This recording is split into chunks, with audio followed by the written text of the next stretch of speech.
India is an adventurous paradise. You head out for a holiday, which quickly turns into a survival situation. A dream turns into a nightmare. I'm thirsty, I'm tired, I'm hungry, and I'm lost. Shelter, water, and food become a priority. A fire to keep you warm. But how? I'm Chandan Lahiri from OTS Survival School. I'll give you some tips and show you some tricks to use in a self-reliant situation. Do not think problems can only happen to other people.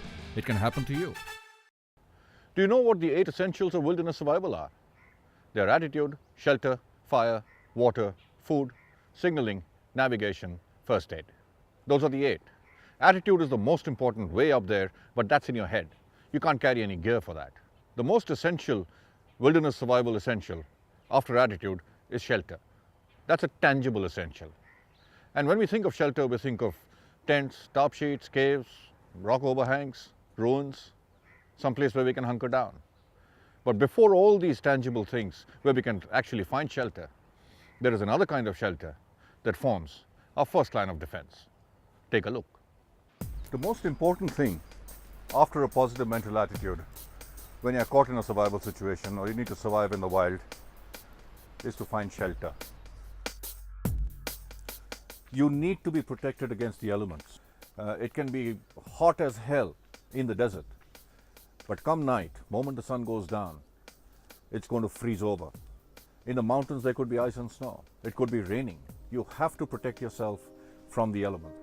What a lot of people do not realize is the clothes on your back and in your backpack forms your first line of defense as far as shelter is concerned. The better the clothes that you carry, the easier it is for you to be protected against the elements. Always dress in layers, particularly if you're in extreme climates. Have 3 or 4 layers. Keep a warm jacket in your backpack if it's too warm to wear it during the day. And have a warm balaclava, have warm gloves, warm woolens, socks. So those are your first line of defense. In the desert, like in the snow, you need to be dressed in layers. There's a lot of body heat which will evaporate because of the very harsh glare of the sun. So wear in layers, trap dead air in the layers that you're wearing. That'll keep you far more cool. So certainly wear a hat. And the other thing you need to do is wear a scarf like this. Now this will solve 2 purposes. One, it'll keep your head cool because there are 2 layers which are being formed with the scarf and with the hat. The second thing is, if you remember snow blindness, the same thing happens in the desert. The sand will reflect the rays of the sun. It'll hit your eyes and you might end up getting what in the snow we call snow blindness. You can get into retinal blindness. So you need to protect your eyes as much as possible. One way to do that is through very good sunglasses, UV protected sunglasses. The other way to do it is use the scarf and protect your eyes. So cover up your head as much as your face as much as possible, so that the glare of the sun is not hitting your eyes as much as it would otherwise without the scarf. So cover it up in as much as you can. So there's a little slit through which you can see. Take this around your head, and if there's a wind blowing, if there's a sandstorm happening, you can use the scarf to cover your nose, cover your face, yet see where you're going. Another piece of clothing that you just cannot disregard when in the backcountry is your footwear. You need good, sturdy boots with good ankle support.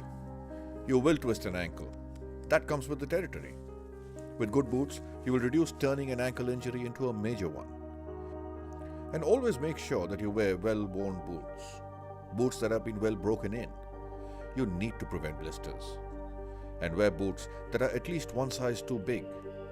Your feet will swell as you walk, and the boots need to accommodate that. And in cold weather, you might need to wear 2 pairs of socks. Remember, clothes form your first line of defense against the elements. Don't disregard this important aspect of time in the wilderness. Learn to adapt, improvise, innovate, and overcome.